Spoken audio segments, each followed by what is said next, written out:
panggulo lang ba ang impeachment complaint? Ginagamit lang ba ito dahil kaaway mo ang isang politiko? Diba? Yun ang dumadating na hindi ito mahalaga. That's what the president said. Sa pananaw ng mga complainants, napakahalaga nito.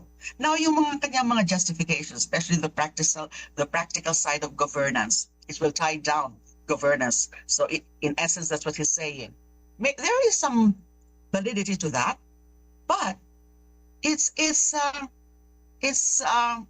saddening and it's frustrating to see the president saying those things, that this is not important enough, that it's for nothing because the vice president is unimportant. But you know, I have to really take it with a grain of salt, because we really do not know yet the exact motivations of the president in having that kind of a stance. And nagkakaroon nga ng mixed signals eh. Hindi ba he reacted properly and rightfully so when nagkaroon nga ng threat sa kanila, that so-called conditional threat na sinasabi ni VP Sara. Di ba umalma siya doon? Sabi niya hindi palalampasin yon at talagang aalma siya because it's a threat. It's no mean or small matter. And that is why yung mga tao niya sa executive department, the PNP, started filing cases. The NBI and the DOJ are now investigating. The DOJ, in fact, is still studying, is now looking into the possibility of filing graver offenses than those filed by the PNP. But it can be inciting to sedition. Yes, all right. Yes. What's important here is, why is the impeachment important? Because at the end of the day, this is public funds. These are the taxpayers' money, right? So bakit mahalaga? Why is it important to impeach a public official based on the grounds that you have submitted in Congress? First of all, we have to take note of the fact that, okay, there is a particular set of officials, and that includes the vice president and the president and the justices of the Supreme Court, the ombudsman, the officials of the independent constitutional commissions. These are high officials, and they are protected in the sense that they can only be removed through impeachment. So impeachable, when you say one is an impeachable official, there is actually a protection from the Constitution. But that protection has limits, and that is why there are grounds for impeachment. And there is a process for impeachment, for removal of these high officials from their respective positions. It is important because it is about accountability, and it's about the primacy of the rule of law and the Constitution over any of these high officials, including the president and the vice president. So, because that is the only way to hold them into account, because they cannot just be removed by any ordinary process, and that is the only way. And there are grounds. The grounds are very clear, and so impeachment would show that no one is above the Constitution and above the law, and that these high officials are really subjected to strictest scrutiny of their actuations, of their acts, of their omissions, of their behavior. And this is the perfect scenario now. All of this coming out, these stories, these revelations, these disclosures from official records, how unfit she has become, that she has, she's, all her behavior and conduct really shows lack of fitness, moral and mental, psychological fitness to continue holding to office. We cannot afford, because the vice president, well, she's next in line, in terms of succession. If anything happens to the president, then she will be the person appointed by the Constitution to succeed. So the question is, can we afford a would-be successor, a potential successor to the highest official, the highest office of the land, with somebody like VP Sara. So this is very important. Yes. All right. Well, I think just to close, you are the spokesperson, and this is going to take a lot of time, but you are also, just to close, running for party list. And I think an important question here is I've seen posters of you, and it says Laila de Lima on the posters. But then what's very difficult is they're not actually voting for you. They're voting for the party list, and the party Exactly. list is you. So there's a confusion there. What can you talk about how you are handling this? Ang party list is magistrado, tama? Pardon? Go ahead. Party list is ML. Yes, ML. All right. ML. ML. Yun lang ang nakasulat. ML. Mamamayan Liberal. Okay, Yes. go ahead. Because, Go ahead. okay, ML is the acronym of Mamamayang Liberal, which is the multi-sectoral wing or arm of the Liberal Party to represent the marginalized sectors, the multi-sectors, several sectors. Now, ML is the acronym. And sa balota, Karen, ang makikita lang dyan yung acronym. Yung Yung ML. party list, Yon. ML. You will not see Mamamayang Liberal. And definitely you will not see any name of the nominee, whether it's Laila de Lima, whether Teddy Bronner Bagilat, who is nominee number 2, or whether it's Erin Tanyada, who is nominee number 3. Because we are only nominees, because strictly and legally speaking, so party list elections, the actual candidate is the party itself, the party list, and not the nominees. Unlike the senators, they are individually, and their names will be found on the ballot alphabetically and in the first page or the front page. Now, the party list is at the back of the ballot. We will find there the names of all the party list candidates vying for the party list for seats in the House of Representatives. And if I'm not mistaken, there are 156 party lists accredited for the 2025 elections. And nagkaroon ng raffle, nag-drawing of lots. It used to be alphabetical, but the COMELEC realized or observed that many of those that seek accreditation would have letter A as the first alphabet. So where So is para your nakikita kaagad sila. Tama. So Nakikita kaagad sila. Oo, So binago na yan ng COMELEC. Binago na, Karen. Since the 1992 elections, nag-draw ng lots na. So nagkaroon na ng drawing of lots for what the number? 2025 What number elections. is ML? Number What 6. Number 6. 6. Okay. So that's high enough. But only ML will be found there under number 6. And the rest would also be the official name or the acronym of their respective party list. Now, I get your point, Karen, when you say So na the nakikita question is, sa ilang what mga is your dyan. base?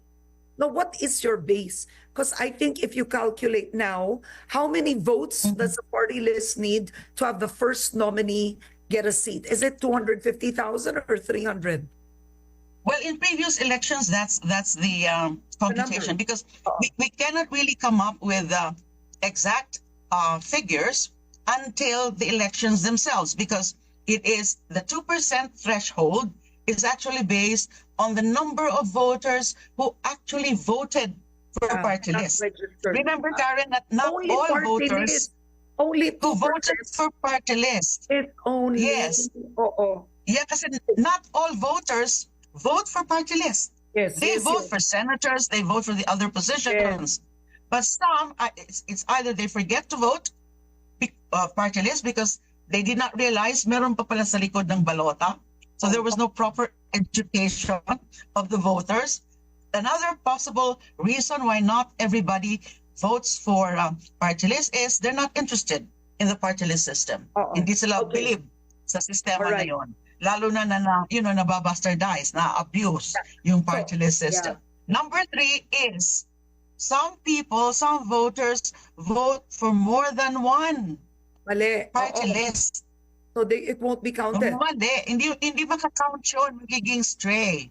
You Yes. see? So, made our own calculations now on the premise na tataas ngayon yung number of voters who actually voted, and those who actually voted for party list, it's possible na tataas na ngayon, ay tataas din yung threshold. It Oo. could be 500,000. It could be 700,000 to have one seat. For 2 seats, it could be 1.2 to 1.5. For 3 seats, to be very, very sure, dapat siguro 2.5 to 3 million. That is only a rough estimate because we do not know yet. It could be less. I think it could be less, depending Oo. on. But of course, our target, I think just like any other party list, is to be able to get 3 seats. Diba, Yeah. Karen? Okay. So, All right. yan ang Yes. ano namin. Yes.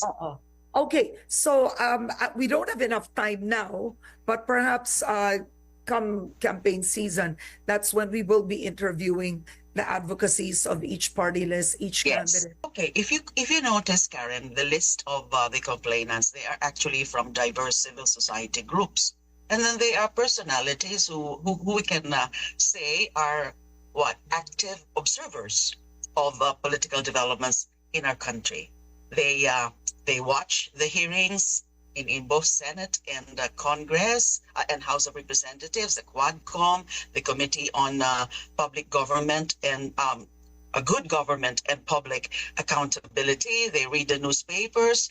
They really observe the political scenario, the developments in our country. So these are diverse civil society groups members because they are filing it or they filed it in their personal capacity. So there was a sort of meeting of minds. They discussed and they've been, they're so bothered by what is happening. They're so bothered by the actuations, the behavior of VP Sara. So they got together and discussed this.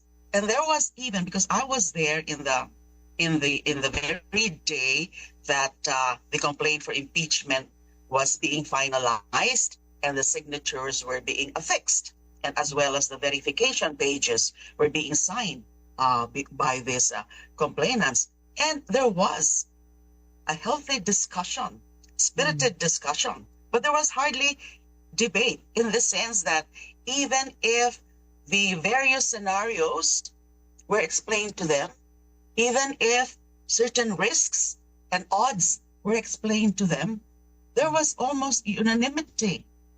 The dominant sentiment was really to go ahead with that, because by that time when they discussed and finalized everything, there was already the statement from the president discouraging impeachment. But in spite of that, their decision, it was really a firm decision on their part, because the sense was what we are doing or about to do is we think is the right thing to do. And about the timing, we also think, when else? Because there was this recognition also of the fact that they were actually waiting for the House itself to act. Because, they're the ones really very knowledgeable about those disclosures in the various committees, the budget hearings, and the good government and public accountability hearings. But so when they noticed, and there were some announcements or pronouncements from individual legislators that, as far as they know, no impeachment is being cooked in the House of Representatives. So that's when they decide, because they know they have the right to do so, to file. All right. Okay. So I interviewed Francis Aquino D yesterday, and he said that the 17 complainants who filed are all doing this in a personal capacity and don't represent their organization. Yes. Is that correct for all? Yes, it's understood that they signed the complaint in their individual capacity, although some of them are really from certain groups and also even from party lists. But they'd rather that they would sign it in their private capacity, because there will still be the emotions or the need to get consensus from their respective groups, because there are internal processes to be followed and there might be divergence in views. So they decided, it was very clear to everyone, they're doing it in their own personal capacity as taxpayers, as voters, as citizens of the Republic. All right. Now, in the complaint invoked 24 articles of impeachment under at least 4 grounds. Let's talk about Yes. each ground, and what do you think is the strongest evidence to impeach the vice president? Insofar as the complainants are concerned, among those they think are strong enough and viable grounds that may be adopted and affirmed by the House through the committee are ground number 1, ground number 2, the unaccounted 125 million OVP confidential intelligence funds of 2022, also the failure to account 500 million and 150 million OVP DepEd confidential intelligence funds of 2023. And then the unliquidated 7 billion cash advances in DepEd for 2023, that's Article 7. And before that, there's Article 6, she left DepEd with 12 billion disallowances, suspensions, and charges, as disclosed by Kaugnay itself during the hearings. And then the hundreds of millions unexplained receipts from drug lords from 2007 to 2015. That's the accusation of former Senator Sonny Trillanes. He filed a complaint, and he also testified before the House of Representatives. And hundreds of millions unexplained receipts from drug lords, 2007 to 2015. That's Article 11. And then Article 12 is the unreported assets income in the Sal N of and in her Sal N. And then we have, of course, the extrajudicial killings in Davao City Mayor. Although many are questioning that, because actually in all of the articles where there are allegations referring to certain acts on her part while still a city mayor. But then in the minds of the group of complainants, they think that it can help bolster the other grounds pertaining really to her acts during her actuations during her being a OVP. So it shows the lack of mental and even psychological fitness and the overall unfitness to continue to hold such a high office as the office of the vice president. All right. And several others. Yeah, and several Yes. others. Let's go back a bit to history. You were a senator for 6 years, and then when Yes. Duterte came into office, that's when charges against you were filed. So for 6 years, you're very familiar with the workings of the Senate in terms of budget requests, confidential funds. And during that time, were you a senator when the late Chief Justice Corona was impeached? Oh, I was still the DOJ secretary. Okay, DOJ I became a Oo. senator in 2016. Yes, 20 DOJ Yes. secretary. Kaya ko to binabalikan para matandaan ng tao that Justice Corona was impeached for less. Justice Corona was Yes. impeached for less. In the end, 200 million pesos was found in his personal bank accounts, which Justice Corona then said, right, that he had earned it, not in a corrupt manner as alleged during the hearings, but he claimed it was from his private practice. Regardless, he was impeached for less, right?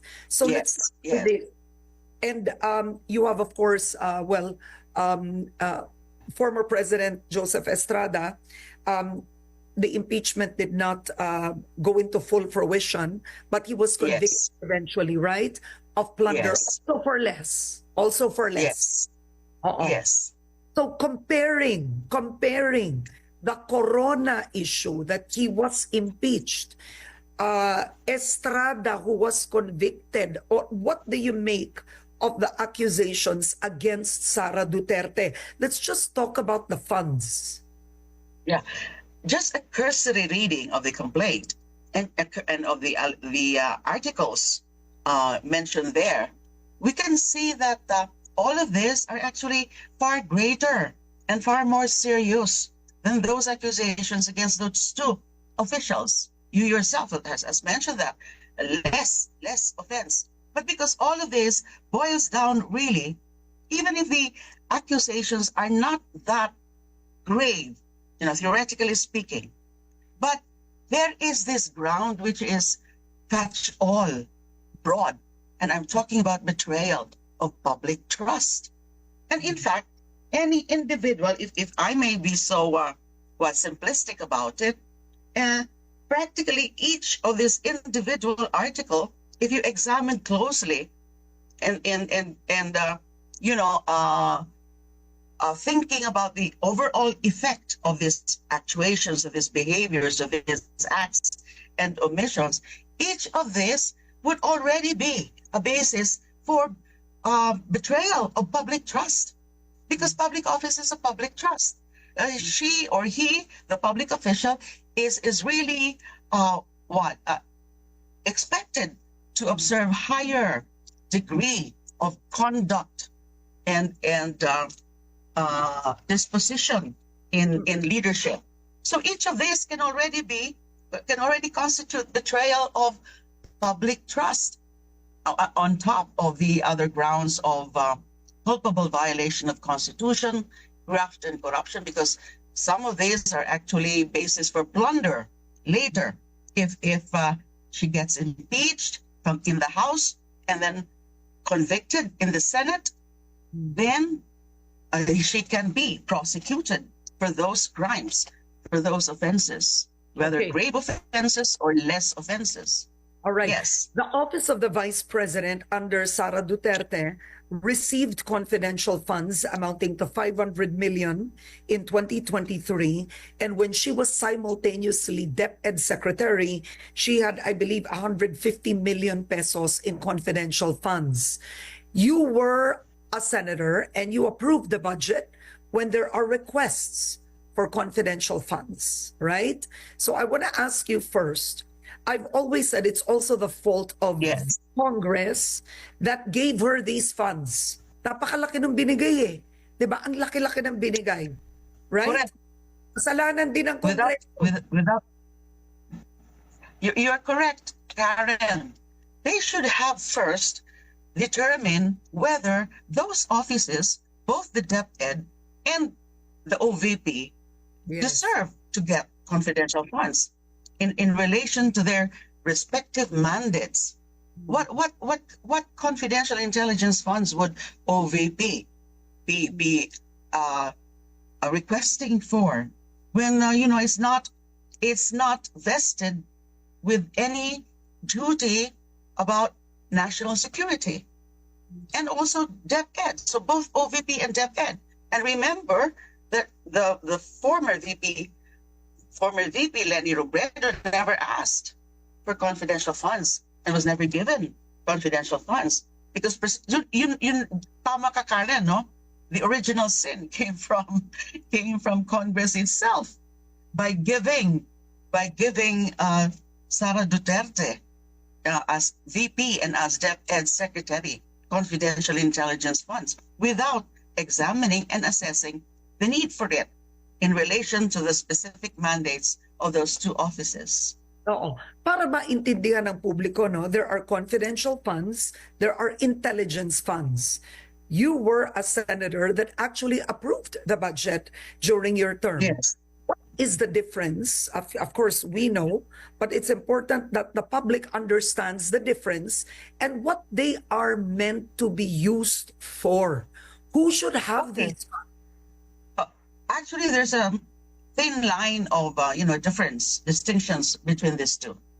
Intelligence, of course, would refer to those offices that would need that are expected to do intelligence work, intelligence gathering and surveillance and all that, and that pertains to the law enforcement agencies as well as, of course, the armed forces of the Philippines, and even certain departments where there are units that would really are expected in relation to the mandate, even as a secondary mandate, to really go into that work, that kind of work, intelligence, fact gathering,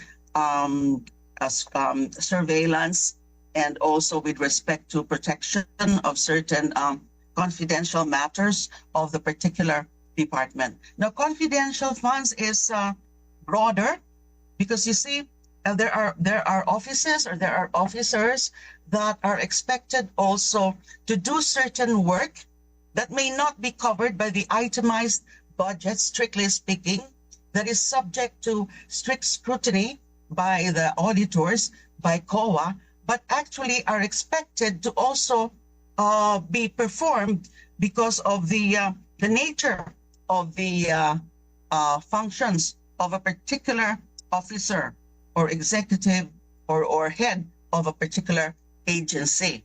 Kaya nga siguro this situation na inahalungkat na at iniscrutinize na ng gusto yung budget ng OVP and DepEd during the stint of VP Sara, Congress now should be more discerning. And they about the need for confidential funds for each and every department or agency of government. So dapat this also serves as a wake-up call or a lesson for Congress as the one holding the power of the purse, that they cannot just be lightly giving out confidential intelligence funds to particular officials or particular departments without being convinced of the necessity for those funds. Because the OVP and the DepEd are both civilian agencies. And is it Yes. correct? There are limitations. Yes. There are limitations on what you can spend confidential funds for. Is it really limited, attorney, because you were once Justice Secretary, only to gathering information, housing witnesses? Dun lang ba talaga limited ang confidential funds? The way I see it, because I was a DOJ secretary, Yeah.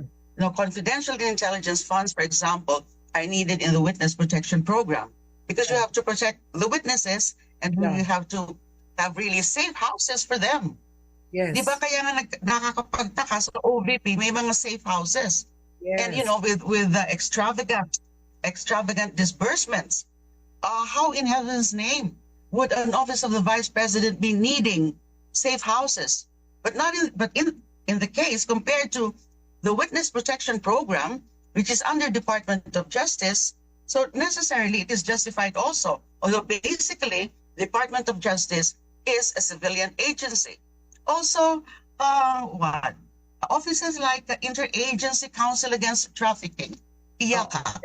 Pwede yun. The DOJ Secretary is the head of the IACA. I was the head of the IACA when I was DOJ Secretary, and there was really need for confidential funds because you're actually, there would be intelligence gathering, information gathering, and also the operations of the IACAT operatives, because IACAT has operatives to really look into and to really fight human trafficking. Yeah. So may investigation rin. So yun ang mga examples, Karen, of civilian agencies na even if they're not really strictly speaking, talking about or handling national security matters to confidential and at times intelligence funds, but not the OVP. And now DepEd, I'm still trying to think what can be a good justification for the office of the DepEd, for the agency as such as the DepEd. Oh, and you've made good points. And so it goes to show that, frankly, confidential funds that really you have Malacanang and Congress that are also partly to blame, that they have used confidential funds as for political discretion. It's political appeasement because these funds were given to Sara Duterte nung uniteam pa sila. Exactly. Right? So at the end exactly. of the day, it's the Filipino people. It's a loss for the Filipino people, the way the budget was handled. Yeah, I agree with you, Karen. And that is why you know, the vice president now is crying foul, and then Yeah. her supporters are saying, why not open up all of this confidential intelligence funds and not just zero in and focus on the vice president. But you know, as you if the unit team is still as strong as before, would there be Walang such investigation? investigasyon. Do you believe that? Yan ang tanong ko. I doubt it. Unity, I d- di ba? Ito, mag-aminan tayo, kung unity team pa rin si Pangulong Marcos at Sara Duterte, mahuhuli ba ang maling paggamit umano ng confidential funds ni Sara Duterte? We very much doubt it. I don't think it would happen. You know, kung ano pa sila, intact pa yung kanilang alliance. But because of that, kaya naging ano na siya, subject to scrutiny. But does it mean that having all of these processes, you know, the scrutiny being made in certain committees of the House of Representatives and even of Senate, does it mean that is not proper? Certainly not. I mean, certainly, that is not the right thing to say, that it is now becomes questionable or improper to scrutinize her actions, her record as VP, and then even as DepEd. So, and that is the very thinking also of the coalition of complainants, that just because there are other issues being raised against other high officials, it doesn't mean that we are precluded now from doing this, because ang nakikita natin ngayon ay yung mga naglalabasan sa mga hearings na yon. Maybe later there will be some basis to also initiate impeachment proceedings against other impeachable officials, whoever he is or whoever they are. But right now, since the focus is on the vice president, and since the facts are there, the evidence are there, the indications of the misconduct, the implications also of her misbehavior, especially those rants, those public meltdowns, we cannot just sit idly by. We cannot just turn deaf and blind to all of this. These are facts right there before us. And then we do not do something about it. What kind of a society are we? Just letting go of those malfeasance, those misconduct, those violations of the Constitution and the laws? Because she is really violating the Constitution and the laws, because these institutions are created and protected also by the Constitution. That you cannot just really hit them, you cannot just insult them, you cannot just show disrespect to these institutions, even if these institutions are imperfect, because you are among the very high officials of the land. So your grave misconduct, the standards for good conduct are a lot higher than ordinary public employees or public officials. All right. Okay. So that's okay. Let's continue our discussion with former Senator Laila De Lima on the impeachment complaint filed against Vice President Sara Duterte. De Lima is one of the 17 complainants. So, Karen, let me again correct you. I'm not a complainant. I did not sign the complaint. I was designated as a spokesperson. All right. Wait, Yes. This is important. I'm happy that, because when you read the articles, it says you are a spokesperson, but it appears you are one of the complainants. No, I'm not. I'm not one of the complainants. I was just designated by the group to be their spokesperson. So why Yes. did you accept And I this? support them, of course. Yeah, but why did you support? Because why I've been did you accept being a spokesperson, considering that you are running for a party list group? I feel that I have to support them. I am in full support and solidarity with their causes. That because they are very well within their rights to do so, and they have a good cause, a very good cause. and that's how I am. Wherever is a good cause, I will be in solidarity with the personalities involved. And some of them are really, these are men and women who have been consistent in expressing their views and in doing something for the sake of the country. If they see there's something wrong, they join also all these other causes. So they're my kindred spirits. So I Yeah. have to be one with them. Although I decided not to be one of the signatories of the complaint and will just be the spokesperson, because some of them are asking if I can be their legal counsel. Now, I have not said yes to that I yet. see. I may or may not be the lawyer or one of the lawyers for them, but once if that eventuality happens, that I become their lawyer or one of their lawyers, then I cannot be both a complainant and a lawyer. So I decided not to sign.